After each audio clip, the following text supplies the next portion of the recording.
Mesdames, Messieurs, bienvenue dans votre émission Regard sur la Oumma. Regard sur la Oumma qui sera essentiellement consacré à la littérature musulmane ou à la production islamique. Pourquoi la littérature, pourquoi l'édition islamique? Parce que beaucoup d'écrivains pensent que l'édition musulmane est en crise, elle est même malade de ses éditeurs, mais également malade de ses imprimeurs.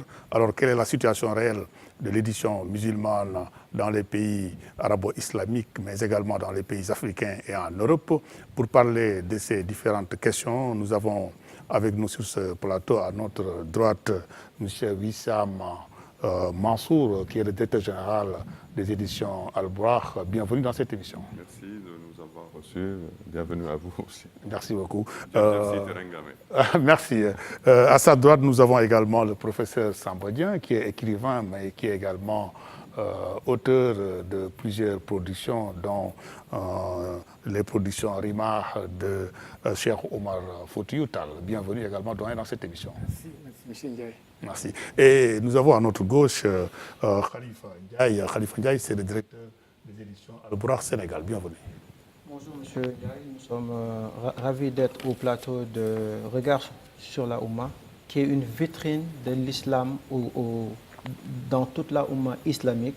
Nous vous en remercions fièrement à travers vous, le directeur général et l'ensemble de l'équipe de la RTS. Merci beaucoup. Merci. Voilà, nous l'avons dit dans l'introduction, l'édition musulmane traverse des moments difficiles, des difficultés qui ont pour nom pauvreté de contenu, défaut de professionnalisme, ignorance du métier de l'éditeur, mais également du métier du livre, et il y a également le mercantilisme. Alors, on sait que c'est des problèmes qui grèvent l'essor d'une édition littérature islamique de qualité.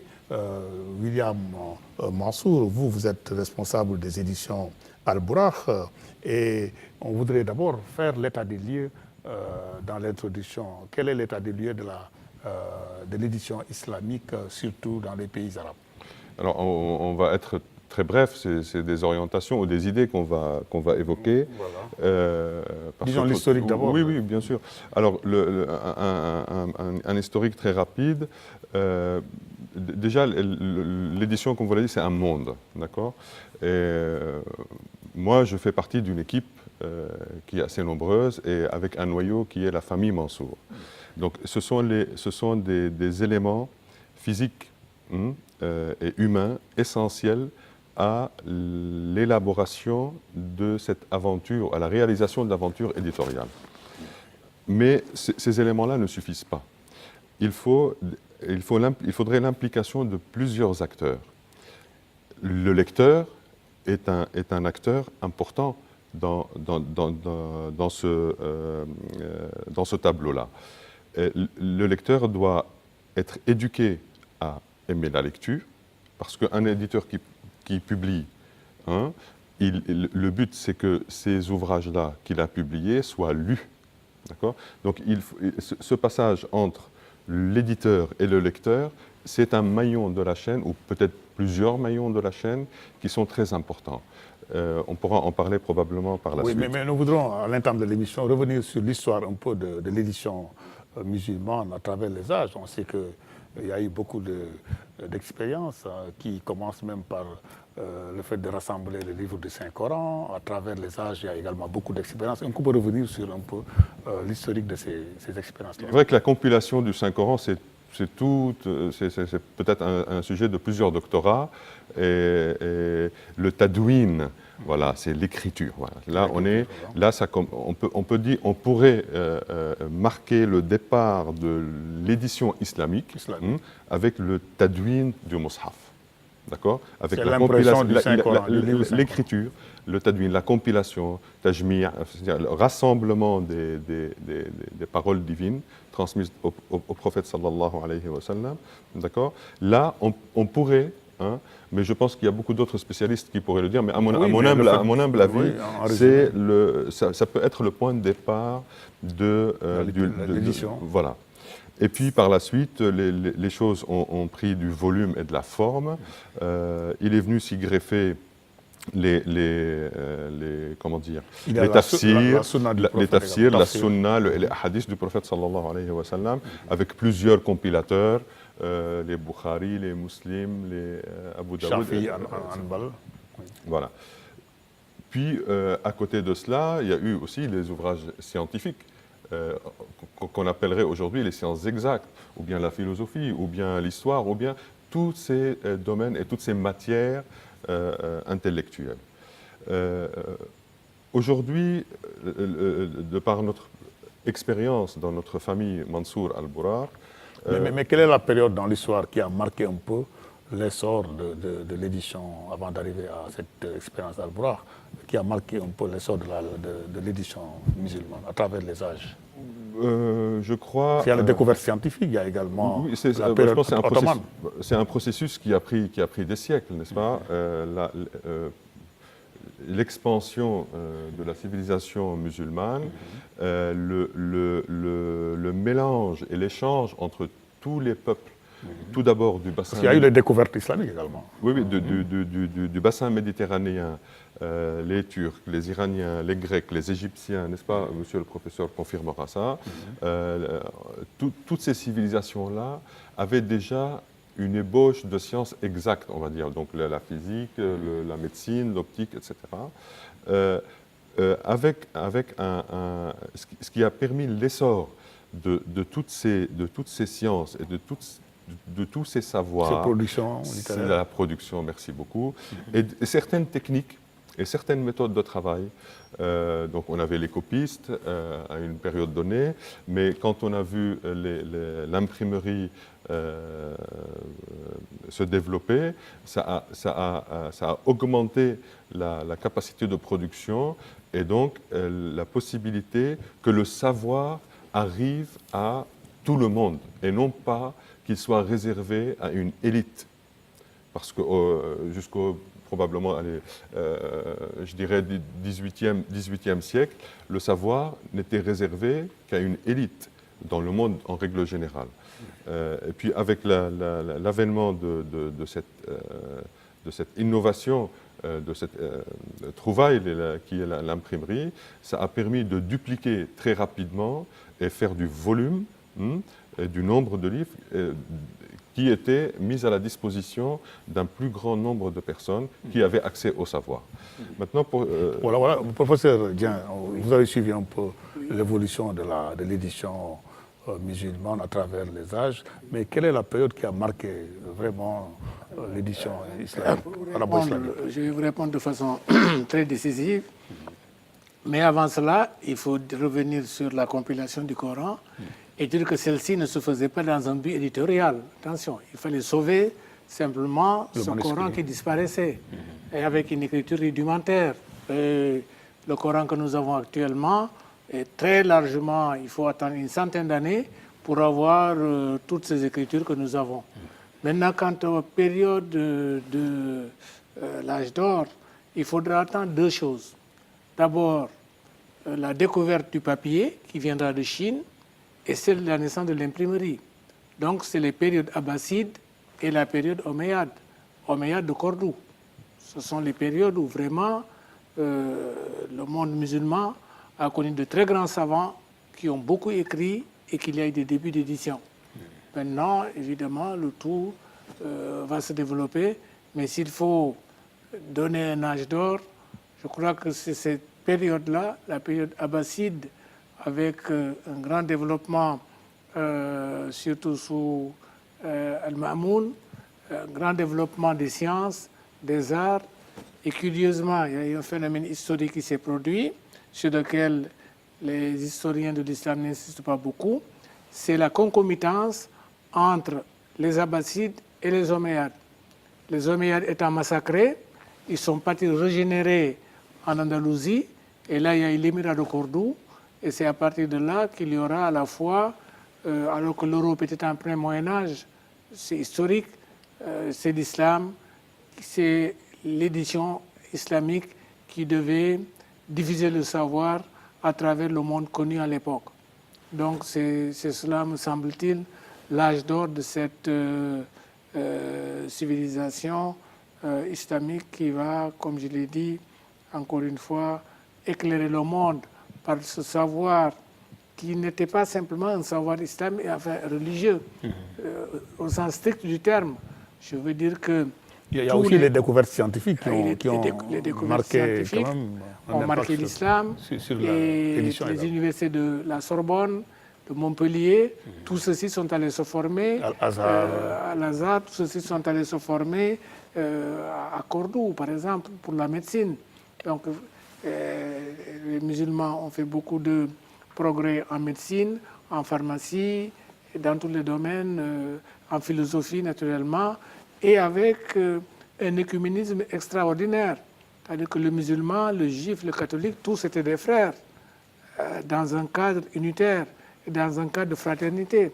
Et cela, c'est l'islam qui l'a produit. Partout ailleurs où une autre religion a été majoritaire, elle a tendance à massacrer les autres.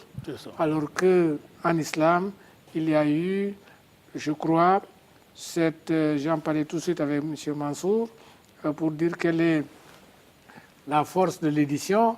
Je crois que la force de l'édition, c'est entre autres, évidemment, c'est de façonner les âmes, c'est de donner une conscience aux hommes, une conscience non seulement religieuse, mais à la fois une conscience morale. Mais on sait que ces découvertes scientifiques et ces recherches ont été rassemblées dans des ouvrages, mais est-ce qu'il y a ces ouvrages aujourd'hui? Est-ce qu'il existe toujours ces ouvrages? Ah oui, ces ouvrages existent toujours. Maintenant, comme vous le savez bien, la science évolue. Il y a eu des ouvrages qui sont toujours enseignés à Al-Azhar ou dans les universités arabes, ceux qui sont strictement écrits en arabe. Les autres, évidemment, ont été dépassés et ou reformulés autrement, mais surtout, le monde latin a traduit ces ouvrages arabes. Et l'une des critiques que nous faisons à l'Occident, c'est de cacher ses sources.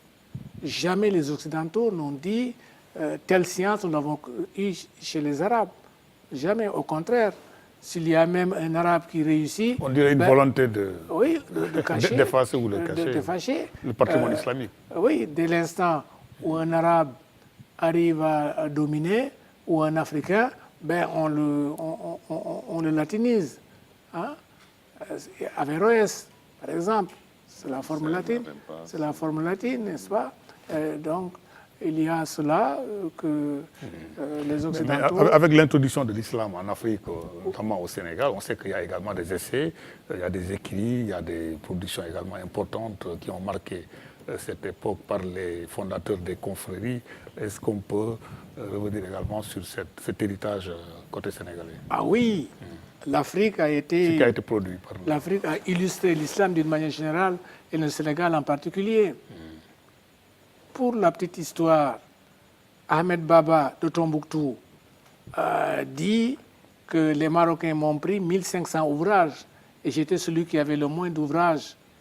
Et les Marocains l'ont amené à Marrakech et là, on l'a mis devant le roi El Mansour. Et El Mansour lui a dit comment tu t'appelles? Il dit je ne te réponds pas.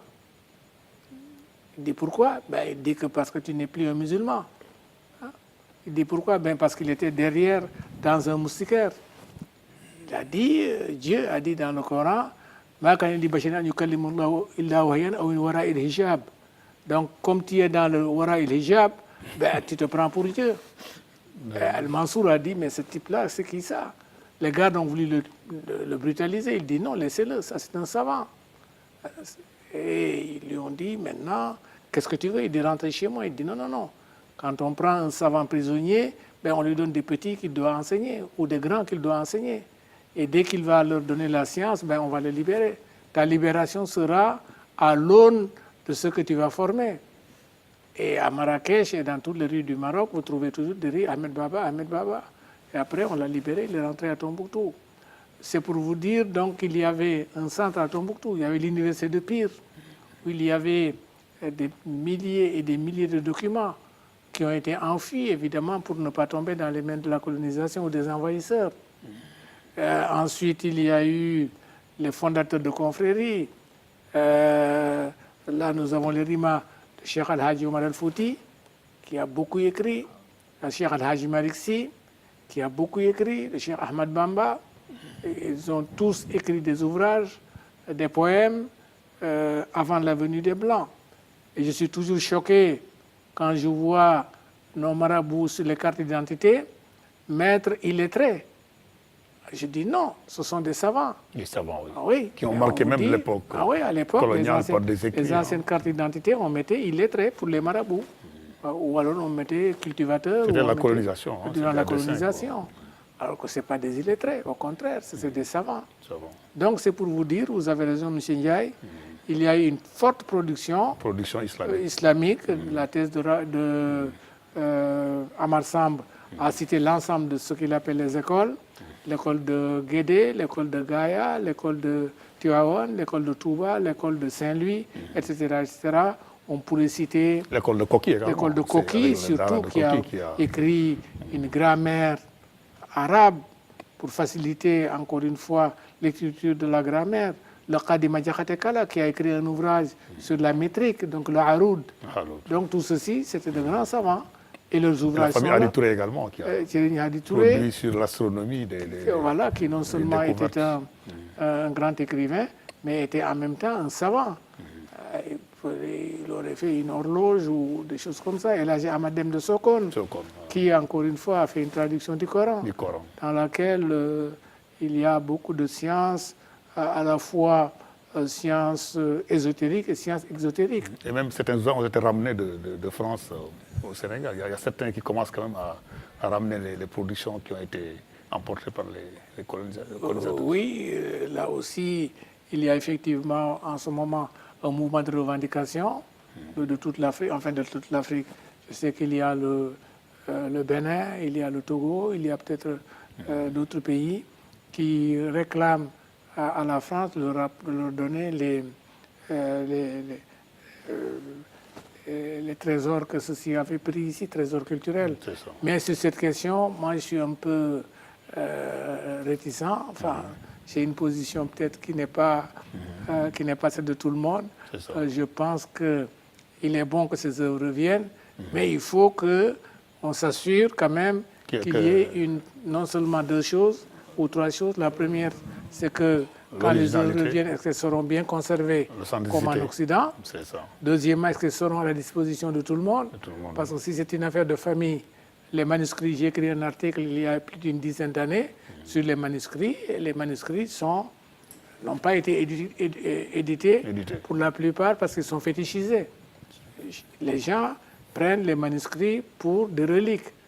Et ils sont dans des malles, mangés par des termites, et ils se le transmettent de père en fils, et personne ne peut... Et là, je vais interpeller peut-être Khalifa. On sait que le patrimoine est très riche, le doyen l'a dit. Nos auteurs ont réalisé un travail important en ce qui concerne l'édition musulmane africaine. Qu'en est-il exactement de ce patrimoine? C'est l'occasion de rendre un vibrant hommage au professeur Samba Dieng, vraiment qui s'active pour, qui a mis toute sa contribution à éditer vraiment les grandes œuvres telles que l'œuvre de Cheikh Al-Haj Oumar Foutiyou et aussi M. Wissam Mansour pour tout ce qu'ils font pour aujourd'hui la communauté, la Oumma islamique dans le cadre de production qui vraiment...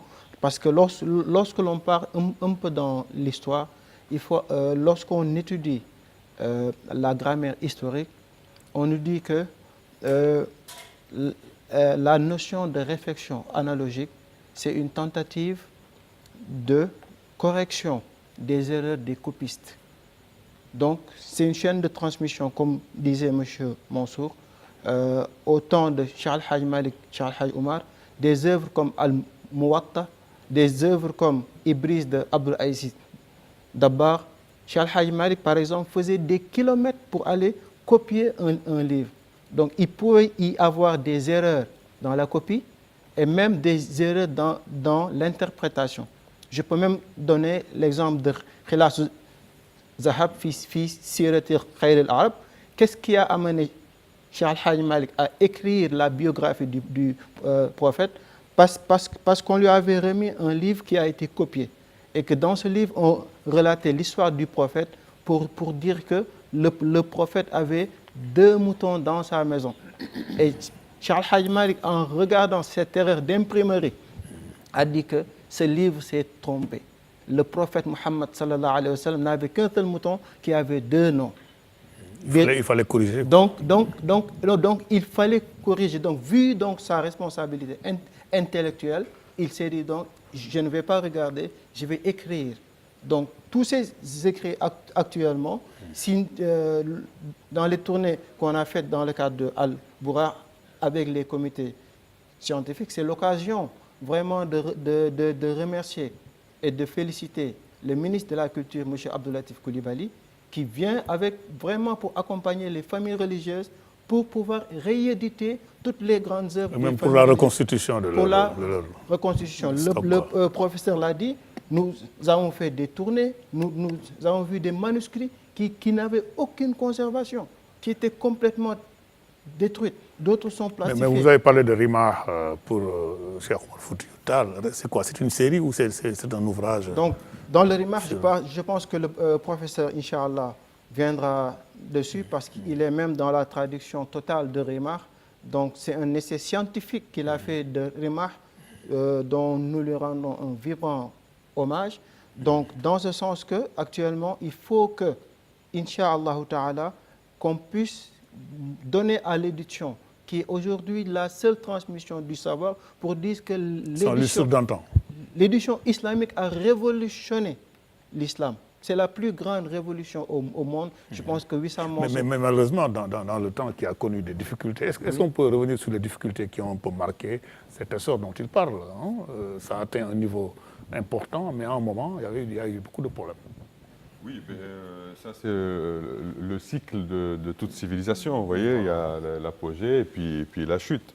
Maintenant, mais quels sont les facteurs bloquants qui ont vraiment freiné le développement?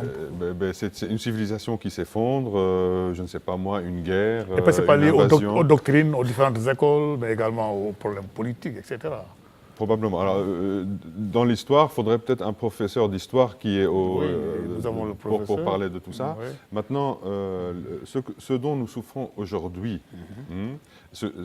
à la période à laquelle nous vivons, les besoins que nous avons pour la Ummah a besoin de se réapproprier son histoire, d'aller puiser dans sa mémoire qui a été enfouie. Nous ne sommes pas là pour dire qui a fait ceci, qui a fait à cause d'un tel, à cause du colon, à cause de ceci, ou bien à cause de cela. Il est un fait que l'état des lieux actuel nous indique quand même dans la Ummah, toute la Ummah, des lacunes scientifiques. D'accord? Et pour combler tout ça là, il faut des mécanismes et des acteurs. Parmi ces acteurs, d'accord, nous l'avions évoqué dans le monde arabo-islamique, les acteurs, oui. Sur le plan conceptuel, si vous voulez, et puis après, on peut translater cela dans tous les mondes. Nous croyons profondément au repos sur Allah, le tawakkul, voilà, qui lui nous facilite. Mais maintenant, nous, êtres humains, quelles sont nos capacités et nos compétences? Je n'aurai jamais les compétences de professeur Samba Dieng. Voyez? Tout comme, permettez-moi, professeur Samba Dieng ne pourra pas gérer la conception d'un manuscrit sur son format, etc. Mais moi, je ne pourrais pas écrire une phrase de celle qu'il écrirait. Voyez? Donc là, on a une mutualisation de deux savoirs, voyez? de deux savoir-faire, plutôt. Monsieur professeur excelle dans la recherche scientifique, etc., les comparaisons, les manuscrits, enfin, et toute cette technique et toute cette méthodologie de travail, nous, en tant qu'éditeurs, nous avons acquis un savoir-faire technique sur la conception de l'ouvrage, comment le faire, comment le présenter, comment l'emballer, etc. C'est un aspect, j'ai envie de dire, marketing. Comment est né Al-Bouraq, par exemple, en ce qui concerne l'édition, si nous prenons comme exemple. Voilà, donc Al-Bouraq est né par la bénédiction divine, tout d'abord, et puis une idée, j'ai envie de dire, lumineuse de notre papa, que Dieu le préserve et préserve les vôtres. Et bien sûr, il était spécialiste dans l'édition. Il avait quelques expériences dans le monde de l'édition, des revues, etc. Quand on a vécu au Liban, puis à cause de la guerre, nous sommes partis en France. Et puis, nous sommes partis en France. Arrivés en France quelques années après notre installation là-bas, papa nous a soufflé l'idée à mes frères et sœurs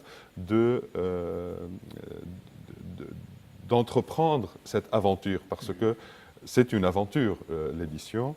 Et nous avons entrepris cela. Et puis, au fur et à mesure du temps, nous avons rencontré dans notre chemin des professeurs, des savants, voyez, qui nous ont remis leur crème, hein, la crème de leur réflexion, que nous avons mis sur papier et puis que nous avons mis à la disposition du public. Voyez. Donc ça, c'est les grandes lignes. Maintenant, donc les éléments essentiels, les ingrédients, j'ai même envie de dire, essentiels et indispensables pour la réalisation de cette entreprise, hein, c'est le pilier central, c'est la famille. Hein, la famille, les liens familiaux et puis l'implication. D'ailleurs, on appelle ça, on en parlait encore tout à l'heure avec le professeur, on appelle ça une maison d'édition. Vous voyez, en arabe, dar ou nashr, c'est une dar. C'est une maison d'édition. C'est une maison d'édition. Donc, vous voyez, c'est une maison d'édition. Une maison, c'est une famille. Vous voyez, voilà. Donc ça, c'est un élément central qui vient s'ajouter. Quelle est la zone géographique de cette maison d'édition? Voilà, alors nous avons commencé notre parcours, si j'ose dire, à Paris, en France, par une librairie spécialisée dans le 5e arrondissement. C'est une édition francophone, donc? Oui. Musulmane francophone? Oui, musulmane francophone, oui. Musulmane francophone. Vous me diriez pourquoi musulmane francophone? Oui. Parce que dans les années 90, je pense que ça manquait. Ça manquait. Et modestement, nous avons, avec d'autres éditeurs qui existent maintenant, nous avons engagé ce mécanisme, cette dynamique.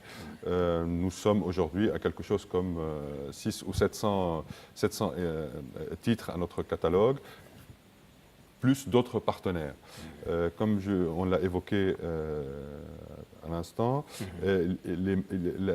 l'édition, le métier du livre est composé c'est une chaîne, c'est plusieurs maillons. Nous avons le maillon, j'ai envie de dire, intellectuel, matière grise, d'accord. Puis vient ensuite le maillon matériel, donc éditeur et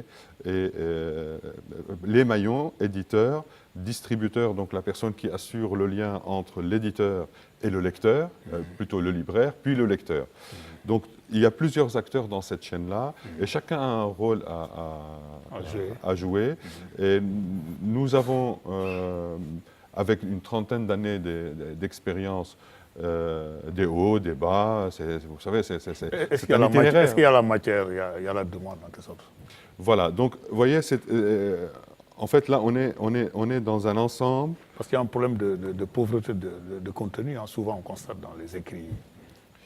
Alors pour ce qui est de notre expérience à nous, la constitution, j'ai pas envie d'utiliser le mot, mais c'est le mot, c'est la création.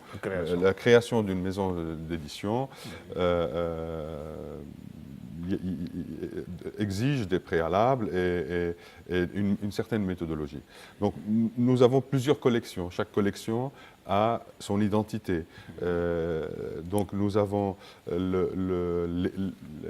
l'héritage spirituel, donc traditionnel, le patrimoine, qui est écrit en arabe, qu'on a fait traduire par des traducteurs et que nous publions en français. Puis nous avons aussi l'écriture. En l'occurrence, le dictionnaire que vous avez entre les mains là, Monsieur Gloton, paix à son âme, a mis une bonne dizaine d'années avant de réaliser ce dictionnaire coranique. Donc, et ça, c'est un autre type d'auteur. Il y a les traducteurs, les auteurs, les chercheurs, vous voyez. Il y a encore un certain nombre de catégories. D'ailleurs, je vous invite à suivre quand même cet aperçu sur l'édition, musulmane en arabe, mais également en français, avec cet élément. ولئن أطعتم بشرا مثلكم إنكم إذا لخاسرون أيعدكم أنكم إذا متم وكنتم ترابا وعظاما أنكم مخرجون هيهات هيهات لما توعدون إن هي إلا حياتنا الدنيا نموت ونحيا وما نحن بمبعوثين إن هو إلا رجل افترى على الله كذبا وما نحن له بمؤمنين قال رب انصرني بما كذبون قال عما قليل ليصبحن نادمين.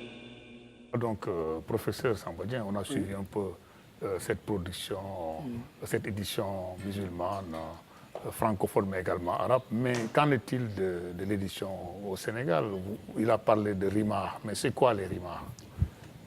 L'édition au Sénégal, c'est que il y a des maisons d'édition installées au Sénégal, il est vrai, mais la plupart des écrivains continuent aussi d'envoyer leurs manuscrits ou leurs textes dans les maisons d'édition européennes, notamment françaises. Maintenant, pour vous répondre sur le Rima, il y a un petit historique qu'il faut faire. Il faut se reporter à ce qu'on appelle les confréries, à la tariqa tijaniya. Une confrérie, c'est donc une école soufie. Il y a eu dans le développement du soufisme deux mouvements, le soufisme individuel, avec des soufis comme Bistami, ça va culminer, pour ne pas entrer dans les détails, avec le Jibé de Hallaj. Et puis, il y a eu par la suite le soufisme sunnite, avec les confréries, dont la première fut la Qadriya, avec Cheikh Abdul Qadir Zilani. Puis, avec le développement de ces confréries, il y a eu la naissance de la Tijaniya, qui est née de l'enseignement d'un cheikh, donc algérien d'origine, mais qui est mort au Maroc, le cheikh Ahmed Atijani, qui a créé sa confrérie. Pour ne pas entrer dans les détails, il a donc écrit un ouvrage de base qu'on appelle le Jawahir al-Ma'ani, la perle des sens, dans lequel il expose non pas les règles de la Tijaniya, mais sa biographie en réalité. Alors, il a eu des disciples dont ça a été un enseignement du cheikh qui a été repris par Cheikh Hadj Omar al-Fouti et l'Haj Malik Sy, consistant à diffuser des disciples dans les différentes contrées du monde. Cheikh Ahmed Tijani donc, a envoyé des disciples dans le Sahara, un peu partout, et Mohamed El-Ghali a été envoyé en Orient. Et c'est là que, quand l'Haj Omar al-Fouti a fait son pèlerinage en 1825, il l'a rencontré à la Mecque, puis il est devenu son disciple à Médine. Cheikh El-Ghali a remis à l'Haj Omar al-Fouti le Kitab al-Rima. Alors, Cheikh Omar a lu le livre, il a dit, cet ouvrage mérite quand même d'être commenté. Et c'est ça, la genèse des Rima. C'est quoi la signification des Rima? C'est ça. Les Rima, maintenant, donc, il a dit, cet ouvrage mérite d'être commenté. Alors, il a commenté l'ouvrage et il a dépassé la biographie pour déboucher, encore une fois, sur la doctrine. Alors, si vous voulez connaître la doctrine Tijani, donc c'est le Rima. Alors, le Rima signifie quoi? Les lances. En réalité, le titre complet, c'est Rima ou Hizbi Rahim ala Nuhur Hizbi Rajim. Les lances des gens du parti de la miséricorde sur les gorges des gens du parti du maudit. Le maudit, c'est Shaitan. Voilà, Rima ou Hizbi Rahim ala Nuhur Hizbi Rajim. N'est-ce pas? Donc, c'est pour dire que l'ouvrage est une défense de la Tijaniya. C'est ça, en réalité, le sens symbolique. Tous les ouvrages de l'Haj Omar, d'ailleurs, même de l'Haj Malik Sy, et tous les ouvrages de ces Tijani, c'était toujours, leur titre était toujours Mais même globalement, les autres confrères également ont réalisé des productions records dans l'édition. Les autres confrères, vous prenez par exemple la Mouridia, oui. La Khadiria, mais surtout la Mouridia a été marquée par une production également très riche. Hein. Oui, oui. Comme je vous ai dit, mais il y a un défaut d'édition. C'est toujours des manuscrits. Voilà. C'est l'édition qui n'a pas suivi. L'édition n'a pas suivi. Il y a eu beaucoup d'ouvrages, il y a eu beaucoup de manuscrits, mais il n'y a pas d'édition. Que ce soit dans le monde Tijani, Qadri, Mouridi, partout, il y a eu des ouvrages. Mais dans le monde Mouridi, il y a des efforts, parce qu'il y a eu quand même beaucoup d'ouvrages qui ont été édités par des maisons spécialisées, qui ont même été traduits en français, oui, par des maisons également francophones. Oui, qui méritent d'être plus diffusés. C'est votre travail. Voilà. Donc il faut diffuser ces ouvrages-là pour qu'on puisse les savoir, comme je dis. Peut-être que je vais... Khalifa, il y a Al-Bouraq Sénégal qui essaie un peu tant bien que mal de gérer cette édition en ce qui concerne la production de nos chefs de confrérie, mais également de nos marabouts. Quelles sont les difficultés? Est-ce qu'il y a la matière en quelque sorte?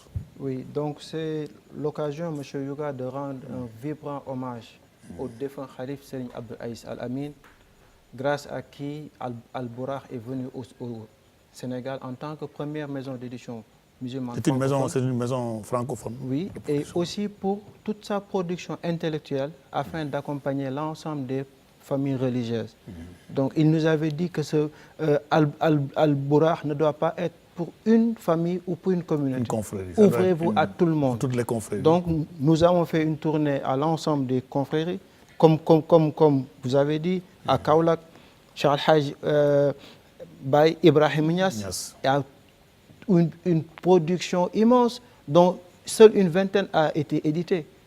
Donc, il y a la matière, il y a le travail. Il y a la matière qui est là. Donc, Al-Bouraq est là pour accompagner dans son expérience de 30 ans, une expérience familiale, mais à la fois une force qui est là pour vraiment une excellente symbiose pour accompagner les familles religieuses avec cette expérience. Parce qu'il y a beaucoup de difficultés, qui se trouvent qu'il y a beaucoup de livres qui sont édités, mais que l'arabe, ou bien la qualité de l'impression... Il y a un problème de qualité, par exemple. Il n'y a pas de qualité. Et l'arabe que l'on imprime, l'impression n'est pas du tout belle comme ce joli Coran en Mus'haf Tajwid, ou bien ce dictionnaire coranique, ou bien le Diwan de Cheikh Al-Hajj Abdou Aziz. Il y a un problème de professionnalisme également. Il y a un problème de professionnalisme. Donc, Al-Bouraq est là pour apporter sa contribution à la culture sénégalaise, mais aussi exhumer les trésors des familles religieuses pour que les grandes œuvres soient dans les grandes bibliothèques universitaires.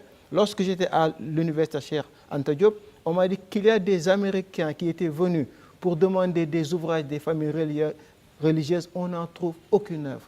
Donc c'est l'occasion aujourd'hui d'exhumer. En tout cas, il y a la matière. La matière est là, mais il faut aussi un accompagnement, il faut des moyens. Parce qu'un livre ne se sort pas seul. Mais vous, si je comprends bien, vous faites l'édition francophone en français, mais est-ce qu'en arabe, il y a également des possibilités pour l'édition en arabe? Ça, c'est l'expérience de Al-Bouraq, donc qui est spécialisé à la fois en arabe, mais aussi en français.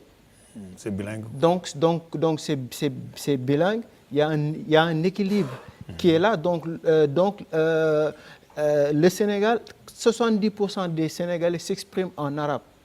À côté d'Al-Bouraq, il y a aussi la direction du livre, qui a également fait des efforts dans ce sens. C'est l'occasion aussi de remercier M. Ibrahim Lo, qui ne ménage aucun effort donc pour la production de beaucoup d'œuvres pour accompagner les maisons d'édition, les familles religieuses, les familles religieuses, donc pour leur dire qu'une porte est ouverte à vous, au comité scientifique. Il y a des possibilités à la direction du livre également. Le ministère de la Culture, Inch'Allah, avec Al-Bouraq, mettra en place, Inch'Allah, avec le vœu de M. Abdoulatif Coulibaly et de M. Ibrahim, le directeur du livre, pour accompagner toutes ces familles religieuses à pouvoir reconstituer, mais éditer aussi quelque chose de qualité comme le Mus'haf al-Tajwid. Voilà, donc Wissam, on va vous interpeller peut-être sur le dernier produit qui un peu essaie de révolutionner l'édition arabe.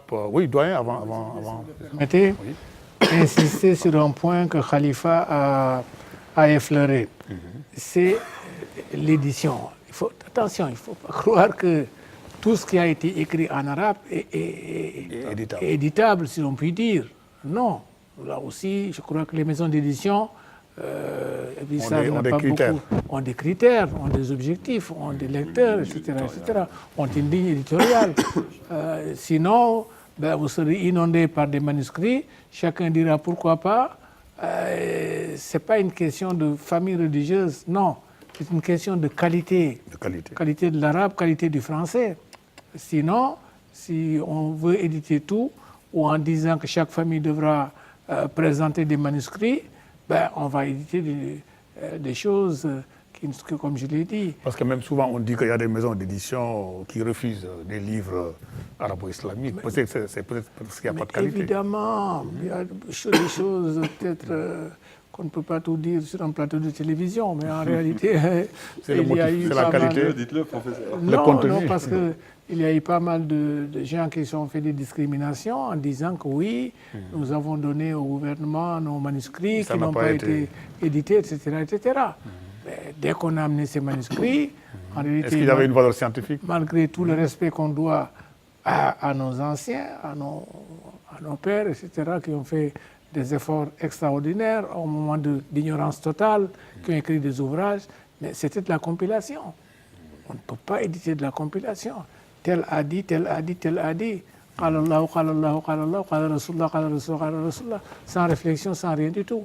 On ne peut pas éditer, Un critère. n'est-ce pas? Voilà. Donc il faut faire Il attention. faut faire attention, c'est vrai. Il faut faire attention à la qualité, comme vous le dites, comme vous le soulignez. Et non seulement il y a le manuscrit qu'on nous présente, mais il faut que le manuscrit Ça réponde à des aux critères critères scientifiques en réalité. etc.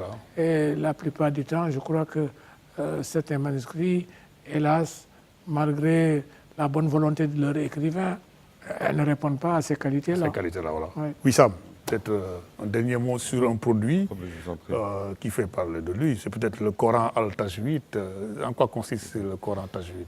En fait, Comme produit. le produit, hein, si permet, cette trouvaille ou cette innovation au sens découverte est très importante.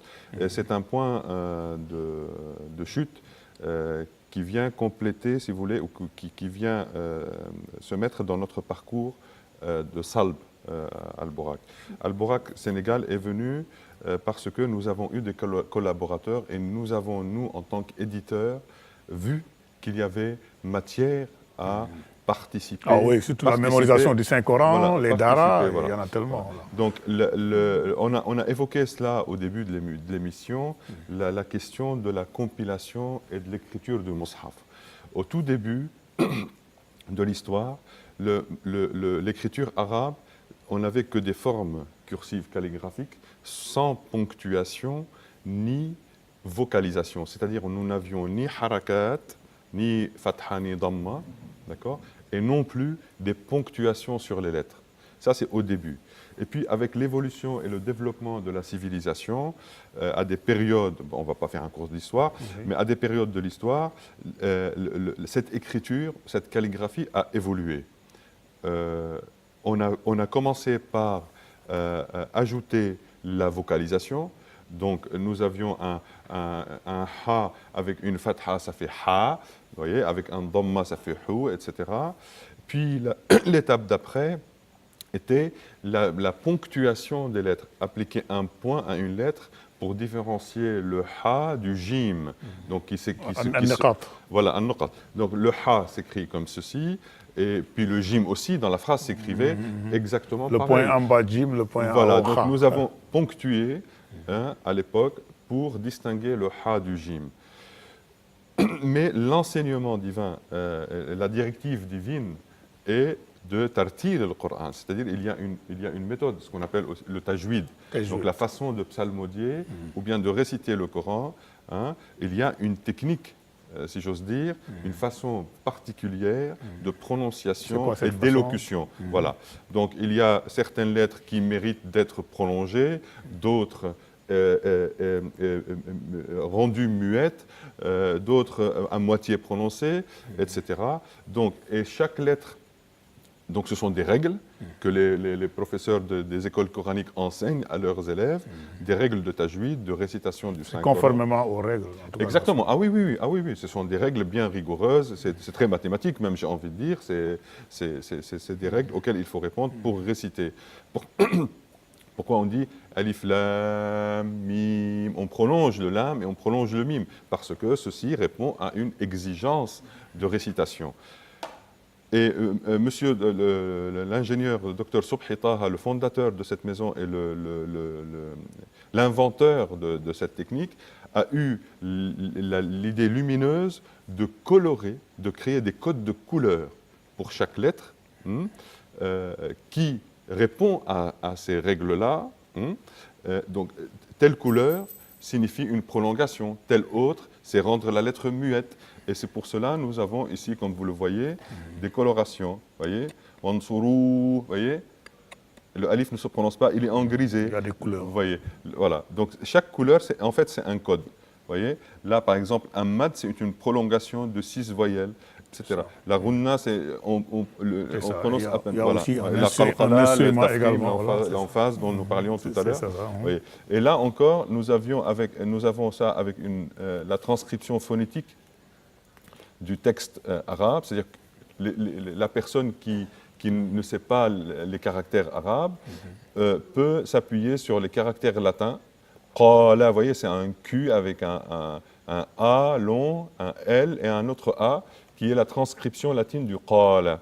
D'accord ? Puis, en marge là-bas, nous avons le texte français et aussi, selon les formats et les dimensions qui existent, nous avons là un stylo lecteur qui, en le positionnant sur le aya, le verset, et il le récite avec le récitateur de votre choix.